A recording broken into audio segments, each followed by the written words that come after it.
Hei, salutare și bine ne revedem la un nou video pe canalul de YouTube.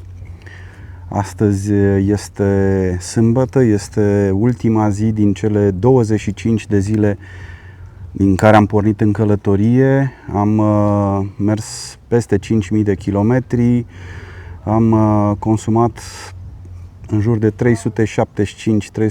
de litri de motorină în aceste 25 de zile. A fost o călătorie prin 6 țări: România, Bulgaria, Ungaria, Austria, Germania și Luxemburg.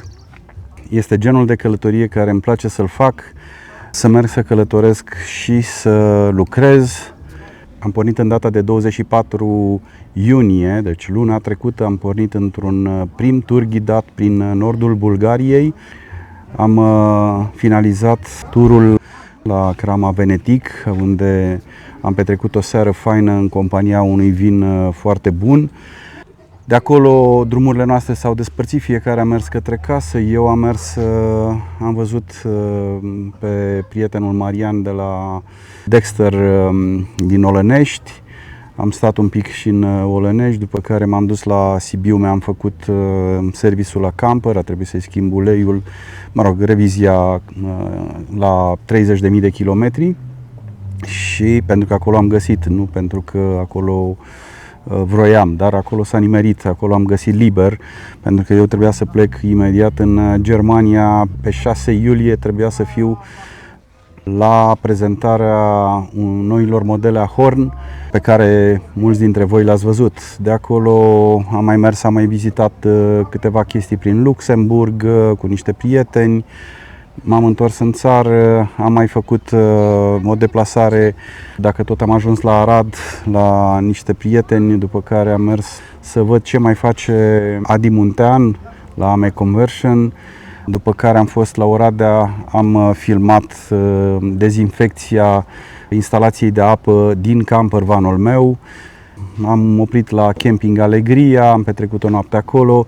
Chiar acolo a fost cam singura dată când în iulie am pornit centrala, pentru că erau, cred că undeva în jur de sub 10 grade noaptea și trebuie să pornesc centrala ca să pot să dorm. De fapt, de dormit puteam dormi foarte ok, doar că dimineața când te trezești și găsești mobilierul un pic mai rece, nu prea-i plăcut, și atunci am pornit centrala din campervan.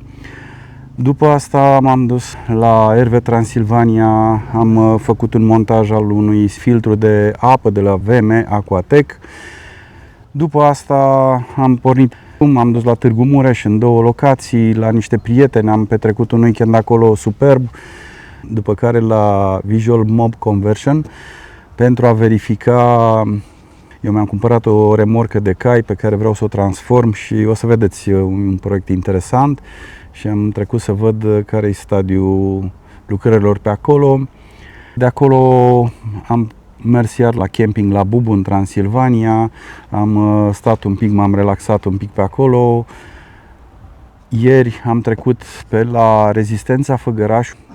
Mi-a plăcut, un teren foarte mare, să vedem, poate următorul eveniment îl vom face acolo. Este un teren foarte interesant, cu o priveliște și o panoramă extraordinară asupra localității Făgăraș. Să vedem, nu știu, trebuie să continui discuția cu proprietarul de acolo și să vedem, poate reușim să facem Oktoberfest acolo, în sfârșitul lui septembrie sau începutul lui octombrie, în funcție de cum este și locația disponibilă. De acolo am ajuns aseară aici la camping Ferma Vieții din Homorâciu, unde mulți dintre voi știți, am făcut și 2 ediții de RV-Fest. Am petrecut ceva timp cu Cosmin, am stat la povești, am desfăcut un vin adus din Germania, am mâncat aici o scrumbie foarte bună. Astăzi finalizez această tură de 25 de zile, cum v-am spus. Ultima oprire din aceste 25 de zile în care le-am petrecut în camper, cum am spus, în 6 țări. Am făcut-o aici la prietenii Monica și Cosmin, proprietarii de la acest camping fain, mare, plăcut, aproape de București, de Ploiești, de Brașov. Acum urmează ultima secțiune din această deplasare. Mai am distanța de la Homorâciu la București și după care să vedem. Mulțumesc că mă urmăriți pe canalul de YouTube și vă las în continuarea imaginilor din această deplasare.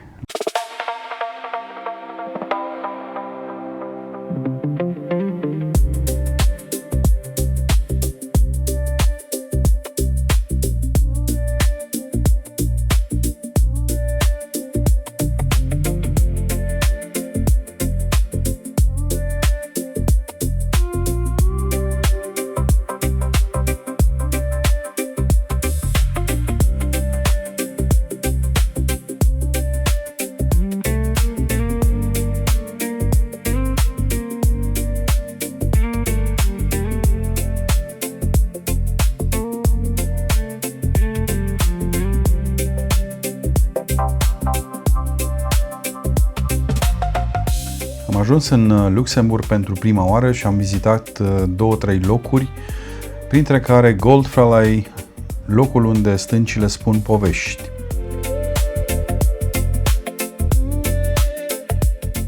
Există locuri care nu impresionează prin dimensiuni, ci prin atmosfera pe care o creează.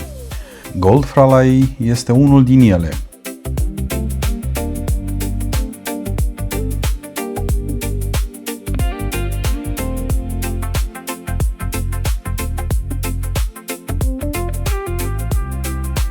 Ascuns în pădurile spectaculoase ale regiunii Mallertal din Luxemburg, acest labirint de stânci pare desprins dintr-o lume fantastică. Pereții imensi de gresie, sculptați de natură timp de milioane de ani, se ridică deasupra potecilor înguste, iar fiecare pas te poartă mai adânc într-un peisaj în care liniștea este întreruptă doar de foșnetul frunzelor și cântecul păsărilor.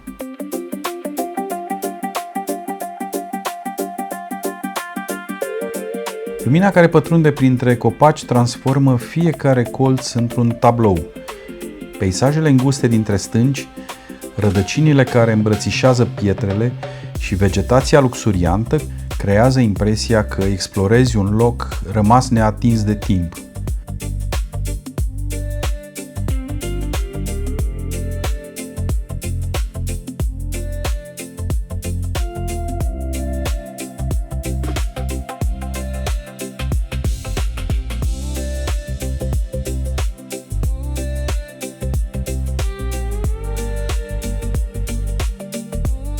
Goldfralai face parte din renumitul Mallertal Trail, considerat unul dintre cele mai frumoase trasee de drumeție din Europa.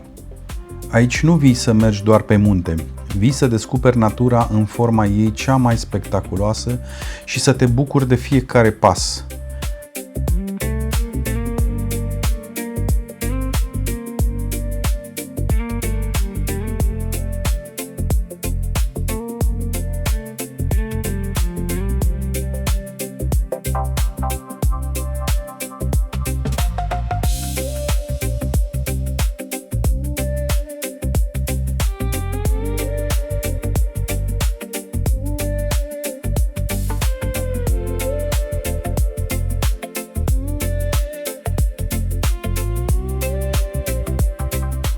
Luxemburgul este adesea asociat cu orașe elegante și castele medievale, însă Goldfralai dezvăluie o altă față a acestei țări, una sălbatică, autentică și surprinzător de spectaculoasă.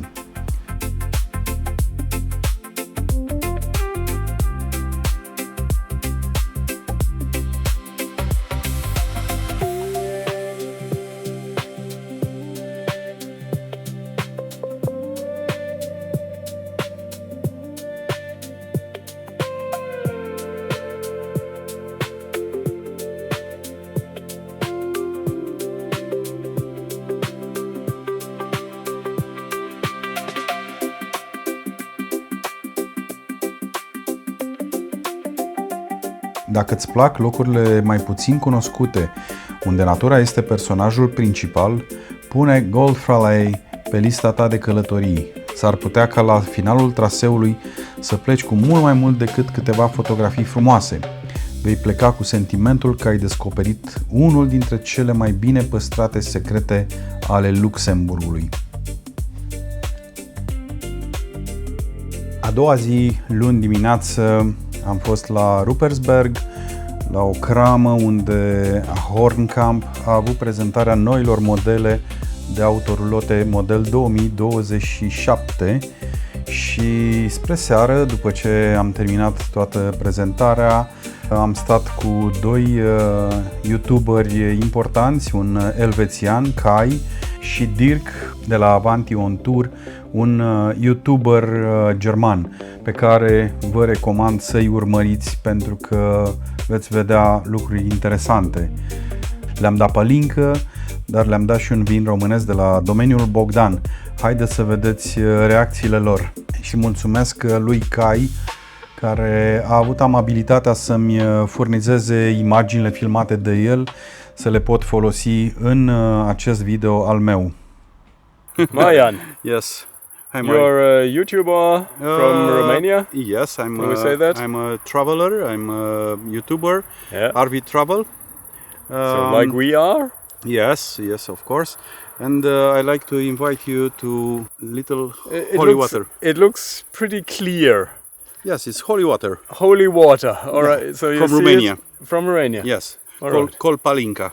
Palinka. Palinka. All right. Let's try. I'm ready to try. Okay. Thank you very much. Be much. We got a bit more light. Yeah, that's welcome. Thank you very much. And this is Romanian schnapps, like Okay. palinka. Okay, it looks a bit dangerous in this bottle. Let's see. It's very clear. It's very, very clear. Let's You must to taste it, not drink like. out of which fruit is it, or It's plum. plum? Yeah, that's what I thought. Yeah. All right. Cheers. Cheers.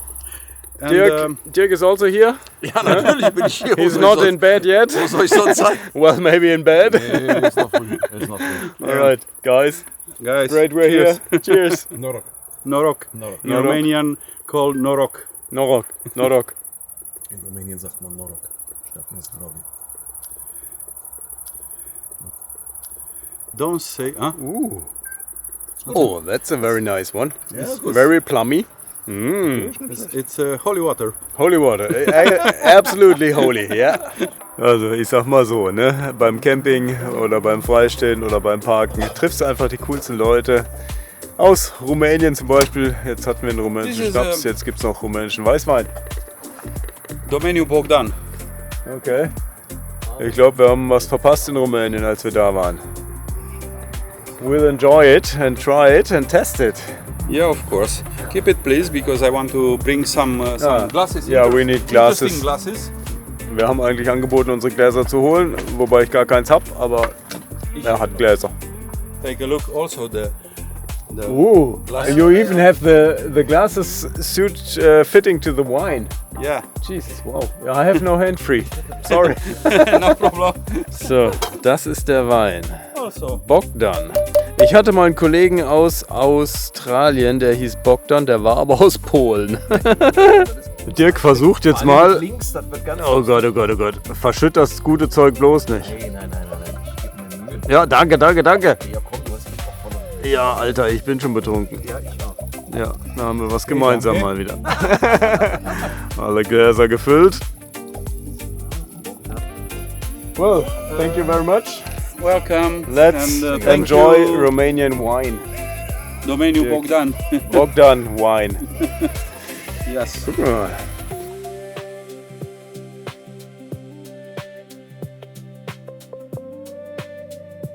Oh ja, der ist süßer als das, was wir heute getrunken haben. Okay. Ja, kann man gut trinken. Lecker.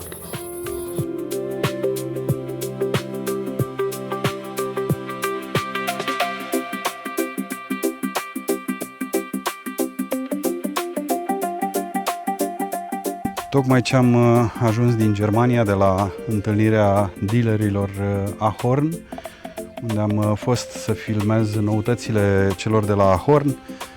Am ajuns în România și prima oprire am făcut-o undeva la Arad și acum am oprit la Timișoara, la AME Conversion.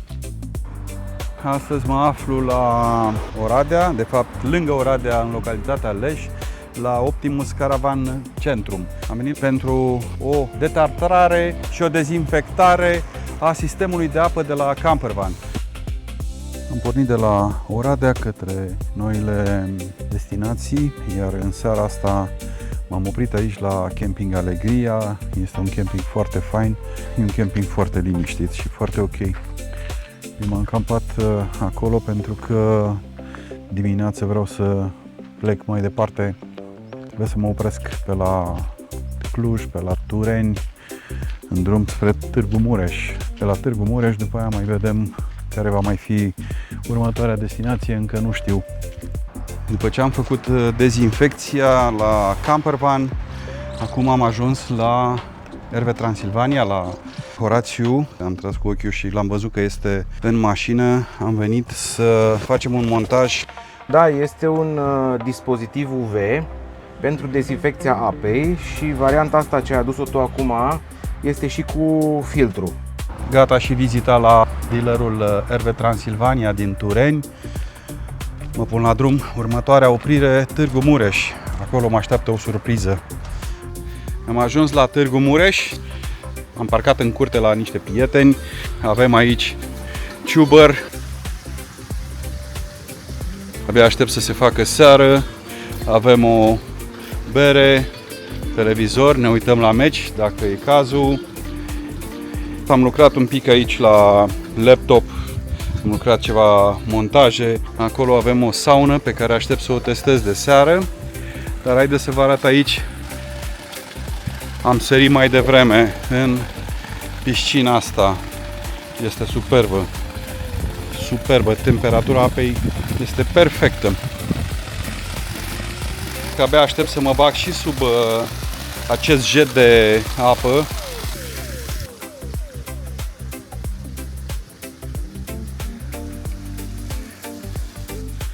O mică junglă urbană, o cascadă artificială, evident, dar să stai aici să citești o carte sau să bei o cafea cu sunetul ăsta este superb.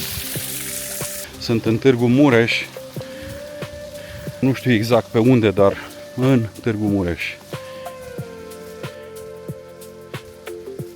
O mică zonă de relaxare extraordinară.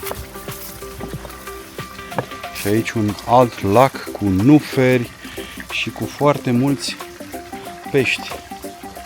Puteți să văd acolo. Salut, Horea! Salut, Marian, bine revenit la noi! Asta este o altă lucrare făcută de voi. Da. Știu că mai aveți chiar în hală aici, am văzut că mai aveți încă cel puțin două mașini. Da. Povestește-mi un pic despre Nikita.